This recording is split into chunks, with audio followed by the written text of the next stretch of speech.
एक बार फिर से आपको अपडेट करेंगे। राना सनाउल्लाह के घर पर हमला केस का फैसला जारी किया गया है। उमर अयूब, कंवल शोजब, शिबली फराज, जरताज गुल को 10-10 साल कैद की सजा सुना दी गई है। इसके अलावा फवाद चौधरी, जैन कुरैशी समेत 34 मुल्जिमान हैं जिनको केस से बरी किया गया है। बात करेंगे, हमारे साथ हमारे नुमाइंदे मौजूद हैं। गुलाम दस्तगीर, इस हवाले से पहले भी आप बता रहे थे, देखने वालों को एक बार फिर से बताइएगा ओवरऑल इस केस का फैसला कैसा जारी किया गया है?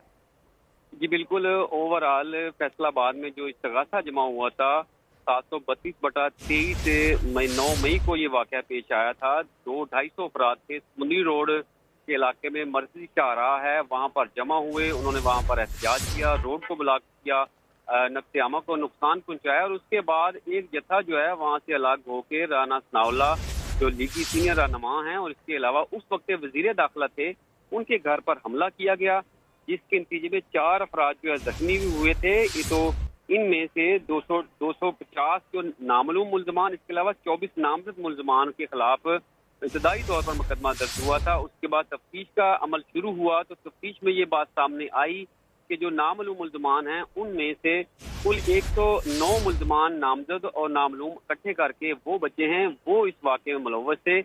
109 मुल्जमान का ट्रायल जो है अदालत में चला है। इनमें से आज अदालत की जानब से ये फैसला दिया गया है, सारे दहशतगर्दी की अदालत की जानब से, कि 34 मुल्जमान उनको बरी कर दिया गया है, जिसमें मरकजी रहनुमा फवाद चौधरी, जैन कुरैशी को बरी किया गया है और दीगर कारकुन शामिल हैं। जबकि 57 जो मुल्जमान हैं, जिसमें मरकजी क़यादत PTI की शिबली फराज हैं, कंवल शोजब हैं, इसके अलावा जरताज गुल हैं, उमर अयूब हैं, राय हसन नवाज हैं, दीगर मुल्जमान हैं, दीगर वर्कर्स हैं और PTI के 2 मकामी अरकान असम्बली, पंजाब असम्बली, इस्माइल चीला और शेख शाहिद जावेद, इनको 10-10 साल की सजाएं सुनाई गई हैं। शेख शाहिद जावेद जो PTI के पंजाब के अरकान असम्बली हैं, इनको 3 साल की सजा सुनाई गई है।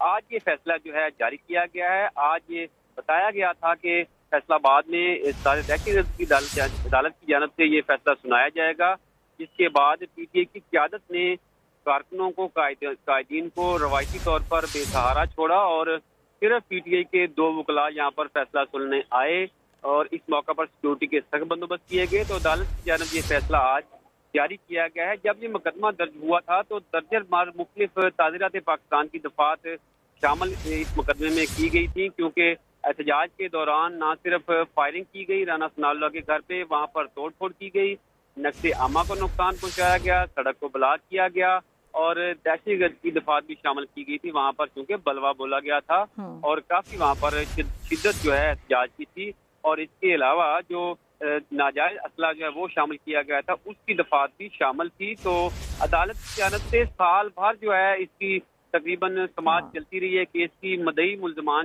जो है मुकदमा, उनको मौका दिया गया कि वो शवाहद पेश कर सकें। इसके अलावा पुलिस को मौका दिया गया कि वो भी तफ्तीश तसल्ली के साथ मुकम्मल करे। तो जो मुकदमा के मुल्जमान हैं उनको भी अपनी गवाही बेगुनाही जो है वो साबित करने के लिए काफ़ी जो है वक्त दिया गया, उनको टाइम दिया गया, उनको केस में शामिल भी किया गया। लेकिन जो मुल्जमान हैं वो अपनी बेगुनाही साबित नहीं कर सके, जो साबित कर सके हैं उनको बरी कर दिया गया है और जिनका मुलव्वस होना, पूरी तरह मुलव्वस होना जो है शामिल हुआ है, साबित हुआ है, उनको सजाएं सुना दी गई हैं। तो सजाएं सुनाने के जी ठीक है। गुलाम दस्तगीर तफसीलन हमें आगाह कर रहे हैं कौन कौन से लोगों को सजाएं हुई हैं, इस हवाले से बता रहे हैं। इसके अलावा बताया जा रहा है कि कमरा अदालत के अंदर मुख्तलिफ किस्म के शवाहिद भी पेश किए गए हैं, जिसमें फुटेजेस भी शामिल हैं, फ़ोन कॉल्स हैं, रिकॉर्डिंग्स हैं, इसके अलावा टेक्स्ट मैसेजेस हैं और वॉइस नोट्स हैं, जिनकी बिना पर बाकायदा तौर पर आज ये फैसला जारी किया गया है। अपडेट करने के लिए आपका बेहद शुक्रिया।